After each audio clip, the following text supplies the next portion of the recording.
பல்வேறு சூழ்நிலைக்கு அப்புறம் இந்த மாதிரி ஒரு செட்டப்ல வந்து உட்காரணும்னு சூழ்நிலை கட்டாயத்தால் உட்கார்ந்து தள்ளிவிடப்பட்டோம்.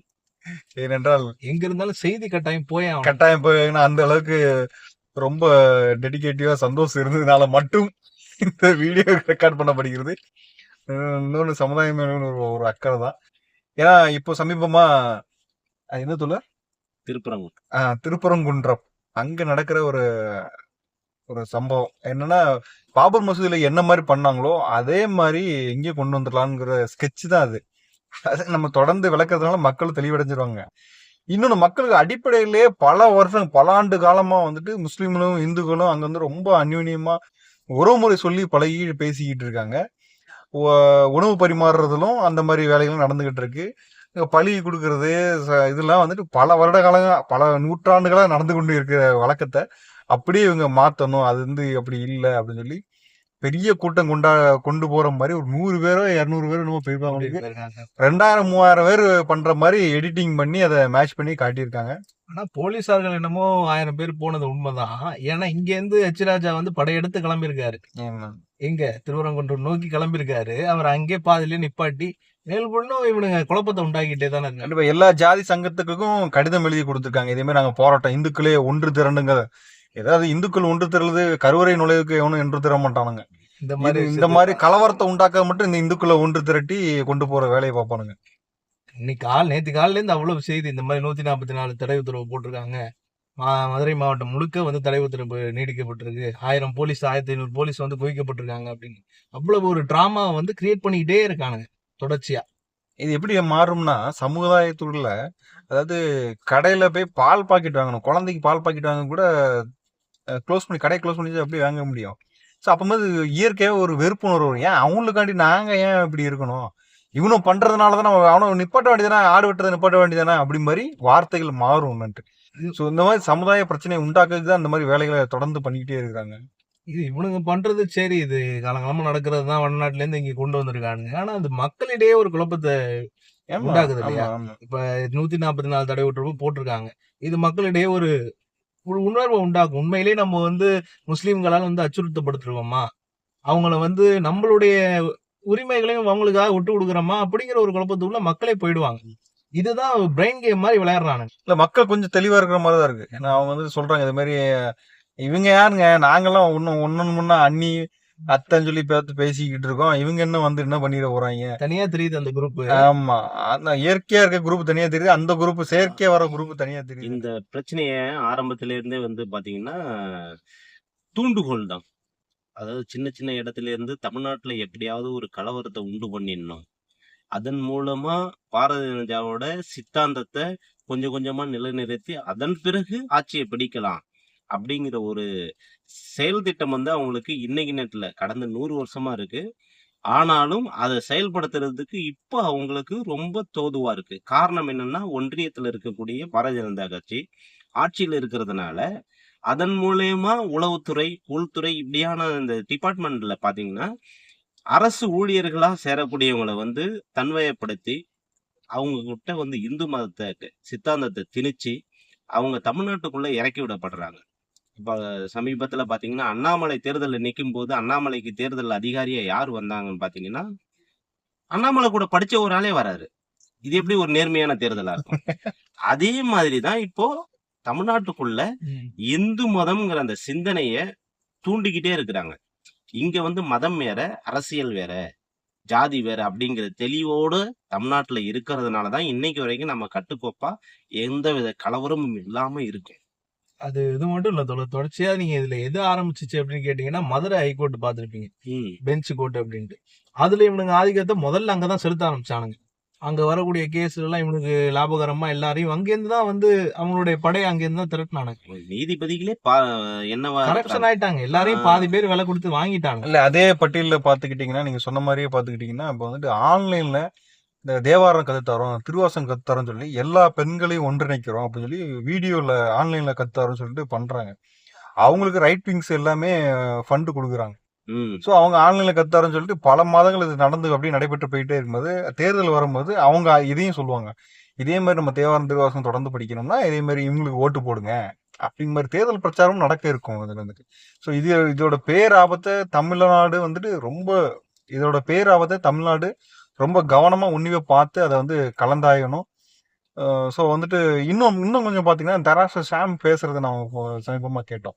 அவர் என்ன சொல்றேன்னா, 20 வருஷத்துக்கு முன்னாடி நான் ஒரு வடநாட்டில் போகணும்னா அங்க எல்லா தெருக்களிலும் நான் வந்து சுதந்திரமா நடந்து போயிட்டு வந்துகிட்டு இருந்தேன். அங்கதான் நான் வேலை பார்த்தேன் கொஞ்ச காலமா. அப்பவுமே சுதந்திரம் நடந்து போயிட்டு வந்தேன். இப்போ சமீபமா நான் போகும்போது 7 மணிக்கு மேல நான் அந்த இடத்துக்கு போக மாட்டேன் அப்படி மாதிரி சொல்றாங்க. டிரைவர் எடுத்துட்டு நம்ம சிவாஜி கோயில் பார்க்கணும், போயிட்டு வந்துடலாம்னு தெருவா பிரிச்சு வச்சிருக்காங்களா. இது முஸ்லீம் தெரு, இது இந்து தெரு. 6 மணிக்கு மேல நடமாடுமே, 6 மணிக்கு மேல ஆட்டோ ஓடாதுன்னு வடிவேல் சொல்லுவாங்க தெரியுமா? அதே மாதிரி அந்த இடம் அப்படியே நிக்குதான். 6 மணிக்கு மேல எந்த பக்கம் போயிட்டு வர முடியாது. கலவரம் எப்பனாலும் வெடிக்கலாங்கிற ஒரு பயத்தை உண்டாக்கி டெல்லியிலயும் இதே நிலைமைதான். ஆமா, கலவரங்கள் அடிக்கடி தோன்றுகிட்டே தான் இருக்கு. இதன் மூலியமா ஒரு அரசியல் இந்த பிஜேபி RSS கும்பல் வந்துட்டு தொடர்ந்து செயல்படுத்திட்டே இருக்கு. தமிழ்நாட்டுல பண்றதுக்கு மைக்கேல்பட்டியில இருந்து இந்த அண்ணாமலை மாதிரி குரூப் எல்லாம் வந்துட்டு செயல்பட்டுட்டே இருந்தது. ஆனா அது வந்து நிறைவேறலங்கிறது அவங்களுக்கு பெரிய அடி தான் அது வந்துட்டு. ஸோ இப்போ இவங்க கையில எடுத்துக்கிறது இந்த திருப்பரங்குன்றம். இது மாதிரியான இந்த ரியாட்ஸ் அது ஆரம்பத்துல இருந்து பாத்துட்டு இருந்தீங்கன்னா சரி, அந்த பாபர் மஸ்ஜிதை கூட எடுத்துருக்கலாம் நீங்க. ஏன்னா சமீபத்துல நடந்த ஒரு விஷயம். அத மாதிரி அதை வந்து சுத்தி இந்த இடத்துக்கு கொண்டு வந்தாங்க. ஒரு விண்பத்தை கட்டமைக்கிறாங்க அந்த கோயில்லையும் அந்த மலைக்கும். இந்த ஒரு தனிப்பட்ட ஒரு விண்பத்தை வந்து கொண்டுட்டு வராங்க. இந்த இது வந்து ஏற்கனவே வந்து எங்கள்கிட்ட தான் இருந்துச்சு. இப்ப நீங்க வந்து இதை முழுக்க ஆக்கிரமிப்பு பண்ணிட்டீங்க. கோயில் மட்டும் இல்லாம அந்த மலையை ஆக்கிரமிப்பு பண்ணிட்டீங்க. ஏன்னா மலை பாத்தீங்கன்னா இத்தனை காலமா மக்கள் அதை பொதுவாதான் அதை வந்து நினைச்சு அங்க ஒன்று கூடி வாழ்ந்துட்டு இருக்காங்க. இப்ப இவனுங்க வந்து மலை எங்களோடது, கோயில் இருக்கிறதுனால அந்த மலை எங்களுக்கு தான் சொந்தம் அப்படின்னு. ஐயோ வந்து விட்டார்களே முஸ்லிம்கள், நம்மளை வந்துட்டு இவங்கதான் நம்ம இடத்த போல பிடிக்கிட்டான் அப்படிங்கறதே உளவில் சிக்கலை உண்டாக்குற மாதிரிதான். சில வார்த்தைகள் அவனை கரெக்டா யூஸ் பண்றானுங்க. நம்ம மக்களிடையே இது மக்களிடையே இது வந்துட்டு இதெல்லாம் தவறு அப்படின்னு மைண்ட்ல வச்சிருக்கோமோ அதை ஃபுல்லா கரெக்டா எடுத்து பேசுறான். அந்த சீமான் மாதிரி ஆட்களும் அதே மாதிரிதான். அவன்கிட்ட ஆதாரம் எங்க கொடு அப்படின்னு கேட்கறத விட அவனை மன்னிப்பு கேள்டா, நீ தப்பா பேசிட்ட அப்படிங்கிற மாதிரிதான் நம்ம டேம் பண்ணி கொண்டு போயிருக்கணும். இப்ப ஆதாரம் கொடுங்கன்னா நீ நான் ஒன்னுமாதிரி ஆள்லாம் சின்ன பசங்க பேசிக்கிடுவாங்க. என் தம்பிகளே போய் பதில் சொல்லுவாங்க. என்கிட்ட பேசுறதுக்கு ஸ்டாலினை வர சொல்லு, ஆசிரியரை வர சொல்லு, ஆமா ஆசிரியரை வர சொல்லு, ஸ்டாலினை வர சொல்லுன்னு பேசிக்கிட்டு இருக்கான்னு. இந்த மாதிரி மென்டல் ஜாம்பிஸ், இந்த மாதிரி காவி கும்பல்லாம் வந்துட்டு ஆமா தொடர்ந்து அவன்கிட்ட வந்து அவனோட ஆர்கியூமெண்ட பண்ணிக்கிட்டே இருக்கக்கூடாது வந்துட்டு. இது தப்பு, இந்த மாதிரி இவனை மன்னிப்பு கேட்க. ஏன்னா சாவர்கர் ஃபேமிலி தான் எல்லாருமே. அவனை மன்னிப்பு கேட்டலாம் ஈஸியா மன்னிப்பு கேட்டு போயிட்டே இருப்பானுங்க. அது மாதிரி இங்க வேற மன்னிப்பு கேட்டிருக்கேன்னு ரெக்கார்டை காட்டலாம். பொதுவா இந்த திருப்பரங்குன்றம் மலை நீங்க பாத்தீங்கன்னா எடுப்புல யார் போராட்டத்தை அறிவிச்சதுன்னு பாத்தீங்கன்னா இந்து முன்னணிங்கிற அமைப்பு தான், RSS அமைப்பு கிடையாது. இந்து முன்னணி அடியாளர் கூட அர்ஜுன் சம்பத் தான் அறிவிச்சாரு. அவரு பின்தொடர்ந்து அப்படியே அவருக்கு ஆதரவா இந்த குரூப் எல்லாம் ஒரே குரூப் தான், எல்லாம் ஒரே காவி சாயம் தான். அதாவது ராமகோபாலனால் புறக்கணிக்கப்பட்டு இந்து முன்னணியில இருந்து இந்து மக்கள் கட்சின்னு ஆரம்பிச்ச அர்ஜுன் சம்பத் இன்னைக்கு அவருக்கு ஒரு இப்ப சமீபத்துல பாத்தீங்கன்னா பார்ப்பனர்களுக்கு ஆதரவா ஒரு போராட்டம் பண்ணாரு. அவருடைய தன்னுடைய இருப்பை வந்து காமிச்சுக்கணும், ஊடக வெளிச்சம் தம் மேல இருக்கணும் அப்படிங்கிறதுக்காக, இப்படி மீடியா அட்டென்ஷன் இருக்கணுங்கிறதுக்காக அடிக்கடி ஏதாவது ஒரு போராட்டத்தை அறிவிச்சுட்டே இருக்கிறாரு.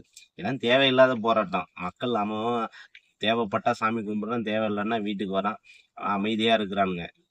ஆனா இந்த மாதிரி ஆட்கள் நாம இருக்கிறோம், நாங்க இந்து மக்களுக்காக இருக்கிறோம் அப்படின்னு காட்டிக்கிறதுக்காக ஒரு ஊடக போராட்டம் தான் இதெல்லாம். வெட்டித்தனமான போராட்டம். சமீபத்துல அர்ஜுன் சம்பத் போராட்டத்தை அறிவிச்சுட்டு அவரு வந்த கார் டிரைவரையும் சேர்த்து அடிச்சுட்டு போயிட்டானுங்க. கார் ரோட்ல அனாமத்தான் நின்னுது. இந்த செய்தியெல்லாம் நம்ம பார்த்துருக்குறோம். மொத்தமே 10 பேர் தான் வரானுங்க கலந்து போராட்டத்தை அறிவிச்சுட்டு. இவங்களுக்கு வைத்தறிச்சல என்னன்னா, கிட்டத்தட்ட இந்தியாவில் 80% மக்கள் இந்தியாவில் இருக்கிறாங்க. நம்ம போராட்டம் அறிவிச்சோம், இந்து மக்களுக்கு பாதுகாப்பு இல்லை, நீங்கெல்லாம் வாங்கன்னு சொல்லி அறிவிச்சா நாடே திரளுன்னு நினைக்கிறானுங்க. ஆனா இந்த முட்டா கூட்டத்துக்கு முன்னாடி மக்கள்லாம் திரளல அப்படிங்கிறது இவங்களுக்கு ரொம்ப ஏத்துக்கவே முடியல. அந்த வைத்தறிச்சல், அந்த ஆற்றாமை தான் வந்து எப்படியாவது கலவரமா மாத்தி விட்டுறணும். இப்ப அது மட்டும் இல்ல தோழர், இன்னொரு ஒரு கேள்வி. இப்ப இந்த நேரத்துல வந்து ஒரு கலவரத்தை உண்டாக்குறதுக்கு, ஏன்னா தொடர்ச்சியா பார்த்துட்டு இருந்தீங்கன்னா இந்துக்கள்னு ஒரு பெரும்பான்மை கூட்டத்துக்கான வேலை தான் நடந்துட்டு இருக்கு. ஏன்னா வந்து வெளிப்படையா எல்லாரும் சொல்றாங்க, அச்சுராஜாவே எடுத்துக்கிட்டீங்கன்னா இந்துக்களை நான் வந்து அணி திரட்ட போறேன் அப்படின்னு. அது தொடர்ச்சியா இப்பயும் பார்த்துக்கிட்டீங்கன்னா பெரியாரை பத்தி பேசுறது அவதூறா, அதுக்கு தொடர்ச்சியா அந்த கோயில் சம்பவம் இதெல்லாம் எதை வந்து பிரதிபலிக்குது? ஒருவேளை எலெக்ஷனுக்காக இதெல்லாம் பண்றாங்களா இல்ல? எலெக்ஷன் தான். அவங்களுடைய நோக்கமே தேர்தல் வெற்றிக்கு மட்டும்தான். இது எங்க பயன்படும் அப்படின்னா, நாம எந்த சின்ன கலவரம் பண்ணாலும் அது தேர்தல்ல நமக்கு வெற்றியா இருக்கணும் அப்படின்னு பாரதிய ஜனதாவோட சித்தாந்தம். ஆனா கலவரம் பண்ணி தான் வெற்றி அடையணும் ஆமா. அப்படிங்கிற ஒரு சித்தாந்தம். ஏன்னா கலவரத்துல மூலயமா தான் அவங்களுக்கு குஜராத் ஆட்சி பிடிச்சாங்க. ஒருவேளை அப்படின்னா இது ஈரோடு எலெக்ஷனே இது பாதிக்கும். இத வந்து நம்ம அரசாங்கம் வந்து சரியா கையாளலைன்னா நிச்சயமா அது வந்து தேர்தலை நிறுத்துறதுக்கு நாங்க பாருங்க தமிழ்நாட்டுல மிகப்பெரிய கலவர பூமி ஆச்சுன்னு அதாவது வட இந்திய ஊடகம் இருக்குதே, அது மாதிரி ஒரு எச்சத்தனமான ஊடகம் உலகத்திலே கிடையாது. இல்ல இப்ப இந்த செய்தியே இருக்கு இல்லையா, ம். இத அவன் எப்படி போர்ட்ரேட் பண்ணுவான்? அவன் சொல்ல வேணாம், என்டிடிவினே சொல்றேன். Yeah. என்டிடிவி, டைம்ஸ் நியூஸ் இந்த மாதிரி ஏகப்பட்ட மோடி மீடியா இருக்கு. இவனுங்க அதை எப்படி போர்ட்ரேட் பண்ணுவானுங்கன்னா இந்துக்கள் தாக்கப்பட்டார்கள் அப்படின்ட்டு தமிழ்நாட்டுல இந்துக்கள் சுதந்திரமாவே இல்லைன்றானுங்க. இல்லன்றுவானுங்க. அப்படியே பீகார் தொழிலாளர் எல்லாம் அங்க பாதிக்கப்பட்டாங்கன்னு சொல்லிட்டு ஒரு கட்டுக்கதையை போட்டு எவ்வளவு டிராமா பண்ணானுங்க. கேரளால கேரளாலேயே அந்த விநாயகர் சிலையை வந்து அரெஸ்ட் பண்ணிட்டு போயிட்டாங்க. அது என்ன தலையும் தெரியாம வாழும் தெரியாம இந்துக்கள் தாக்கப்பட்டார்கள், பாதிக்கப்பட்டாலும் அது ஒரு வாரம் போச்சு. ம். அதனால இந்த செய்தியையும் எனக்கு தெரிஞ்சு தொடர்ச்சியா இப்படிதான் கொண்டுட்டு போவானுங்க. லைம்லைட்லயே வச்சிருப்பாங்க. அடுத்த வருஷம் தேர்தல் இருக்கு. தேர்தல் தேதி அறிவிக்கிற வரைக்கும் இப்ப மணிப்பூர்ல எப்படி தொடர்ந்து ஒரு வருஷத்துக்கு மேல கலவரம் நடந்துகிட்டே இருக்கோ, அது மாதிரியான கலவரத்தை இங்க திட்டமிடலாம்னு நினைக்கிறாங்க. ஏன்னா அவங்களுக்கு எந்த வகையில பார்த்தாலும் இப்போ தமிழ்நாட்டுல தொழில் வந்து நிறைய தொடங்கி வந்துட்டு இருக்கிறாங்க. இது மாதிரியான கலவரம் ஆரம்பிச்சா என்ன ஆகும்னா, இங்க இருக்கிற தொழில் ஆரம்பிச்சிருக்க முதலாளிகள்லாம் பிச்சுக்கிட்டு போகணும்னு தான் பார்ப்பான். எப்பவுமே அவனுடைய தொழில் லாபம் வருமானம் அதுதான் நோக்கத்துல இருப்பான். அது தமிழ்நாட்டுக்கு வந்து பேரிடியா இருக்கு. அதனாலதான் வந்து இப்படி இருக்கக்கூடாது. அவங்கள பொறுத்த வரைக்கும் கலவரம்னு ஆரம்பிச்சா வெறும் கலவரம் கிடையாது. நாட்டு மக்களுக்கும் பாதிப்பு, நாட்டோட வருமானத்துக்கும் தமிழ்நாட்டோட வருமானத்துக்கும் பாதிப்பா இருக்கும். ஏற்கனவே தமிழ்நாடு வந்து இவனுங்க வரி கொடுக்கலனாலும் நமக்கு செலுத்தின வரியை திரும்ப வாங்கலன்னா கூட ஆனா ஆட்சி சிறப்பா நடந்துட்டு இருக்கு. அதுவே அவங்களால தாங்கிக்க முடியல. எப்படா நம்ம கிட்ட இவ்வளவு காசை நம்ம கொள்ளையடிச்சிட்டு போறோம் தமிழ்நாட்டுல இருந்து திரும்பவும் கொடுக்கல. ஆனாலும் இவங்க அரசாங்கம் வந்து சுமூகமா நடக்குது. 2025 பட்ஜெட்லயுமே நாங்க ஒரு தமிழ்நாடுங்கிற பேரே சொல்லல. இருந்தாலும் இவன் மெட்ரோ ட்ரெயின் பண்றதுக்கு இவ்வளவு துரிதமா வேலை பார்த்துட்டு இருக்காங்களா அப்படின்னு சொல்லி அவங்களுக்கு ஒரு வைத்தெரிச்சல். நிர்மலா சீதாராமன், மோடி அவர்களுக்கு எல்லாத்துக்குமே 2026 தேர்தலுக்கு முன்னாடி எப்படியாவது இந்த மெட்ரோ ட்ரெயின் வந்து ஓடிடணும் அப்படின்னு நம்ம தமிழ்நாடு அரசாங்கம் துடிப்பா இருக்கு. அதை கெடுக்கணுங்கிற ஒரு எண்ணத்திலேயே செயல்பட்டு இருக்காங்க. இந்த தமிழ்நாடு அரசாங்கத்துக்கு ஒரு நல்ல பேர் எந்த சூழலையும் வந்துடக்கூடாதுங்கிறதுல அவனுங்க தெளிவா இருக்கானுங்க. அதுக்குதான் சின்ன சின்ன கலவரமா இப்படி தூண்டிக்கிட்டே இருக்காங்க. நீங்க தேர்தல் வரைக்கும் பாருங்க, ஏதாவது ஒரு கலவரத்தை உற்பத்தி பண்ணிக்கிட்டே இருப்பானுங்க. அவன் நோக்கமே கலவரத்துக்கு பிறந்தவன் தானே அவன். அவன் நல்ல சிந்தனையோட ஒரு ஆக்கப்பூர்வமான சிந்தனையில இந்த நாட்டை கொண்டு போய் நான் வந்து மாட்டு மூத்திரம் குடிக்கிறவன்ட்ட வேற என்ன நம்ம எக்ஸ்பெக்ட் பண்ண முடியும்? ஆமாங்க. இன்னைக்கு பாராளுமன்றத்துல கூட ஒரு கேரளாவை சேர்ந்த எம்பி ஒருத்தர் கெடிகேன்னு கேச்சிட்டாரு. ஐஐடி டைரக்டர் சென்னையில இருக்கிற வந்து குடிக்க சொல்றாரு. அதான் வந்து மற்ற நாடுகள்லாம் எங்கேயோ போயிட்டு இருக்கு, இந்திய நாடு என்ன இப்படி இருக்குது சொல்லிட்டு ரொம்ப அசிங்கப்படுத்த. அப்ப கூட அவங்களுக்கு புத்தியே வரலங்க. விட்டு கொடுப்பாங்க. சசிகாந்த் செந்தில் கூட இன்னைக்கு பேசும்போது அம்பேத்கரும் பெரியாரும் ரொம்ப புகழ்ந்து நான் பெரியார் சொன்னதை அப்படியே பேசினாரு தமிழ்ல.